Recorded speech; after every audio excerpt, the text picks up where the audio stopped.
Okay, so this video is to show you how to um, turn on a dual state CO2 system and use it.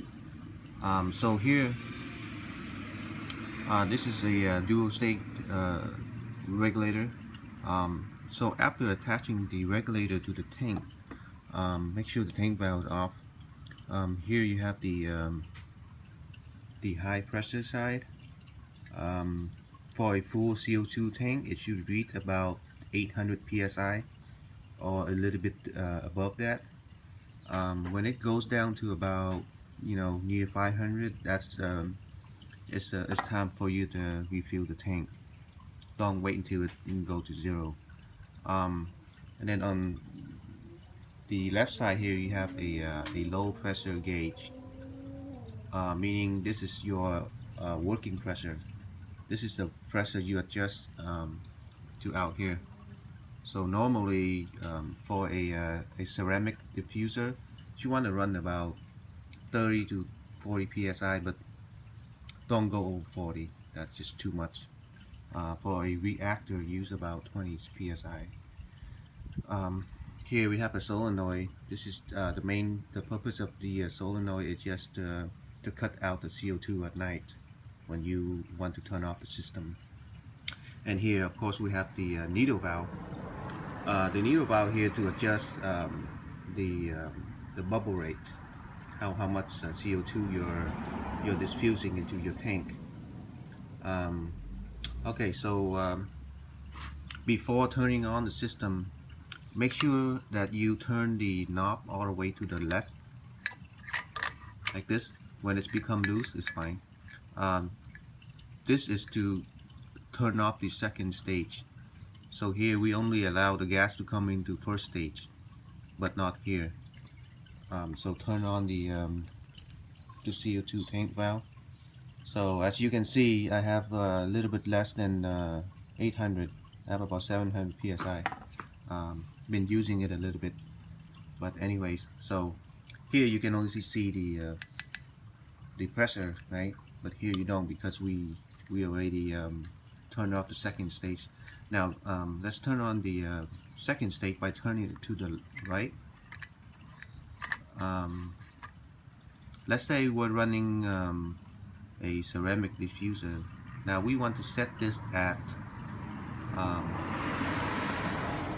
at 40 psi or 35. Let's set it at 35, around there, right? So this is your working pressure, okay? So again, if you're using your ceramic, use about 35 psi, 40 psi, but don't go over. For a reactor, use 20 psi. So the next step, now we adjust the working pressure. The next step is to plug in the solenoid, the power adapter. Right here we have. But before that, always turn the needle valve knob to the left. Sorry, to the right. So it's opposite from this. Here you want to, if you want to lower the pressure, turn it to the left. Increase the pressure, turn it to the right. But the needle valve, to increase the bubble rate, you turn it to the left, and slow down the bubble rate, you turn it to the right. So make sure we want to leave about 5% opening. Don't turn it all the way. Leave about 5%, a little bit open here. So now plug in the solenoid. As you can hear it clicking. Now when you plug it in, it will take probably about I would say about 10-15 seconds for the gas to travel to the bubble counter. So now we can adjust the bubble rate, turn it all the way to the right to slow it down. So this is fairly high flow valve, but if you turn it all the way to the right, just a little bit open like this, you can get probably about 2 bubbles per second. So oh yeah, check valve.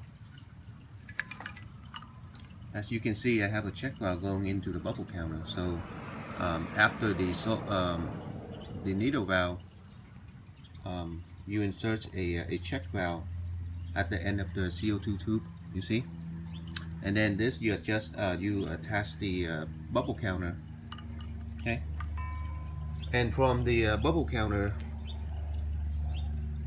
um, this is the outlet of the bubble counter. Okay, this is the inlet.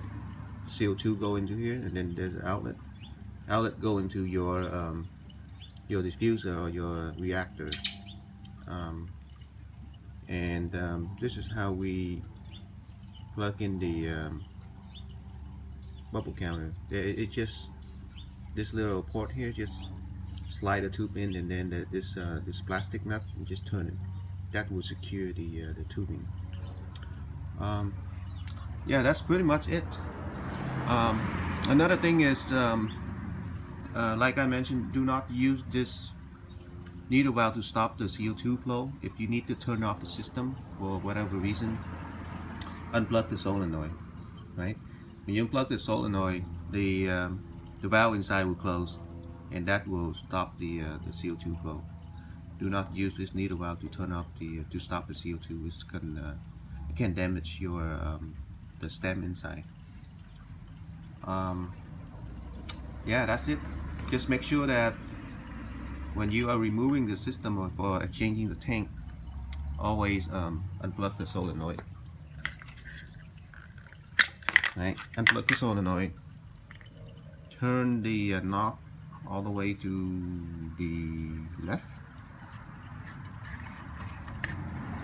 Right, and then turn off your tank valve and remove the system.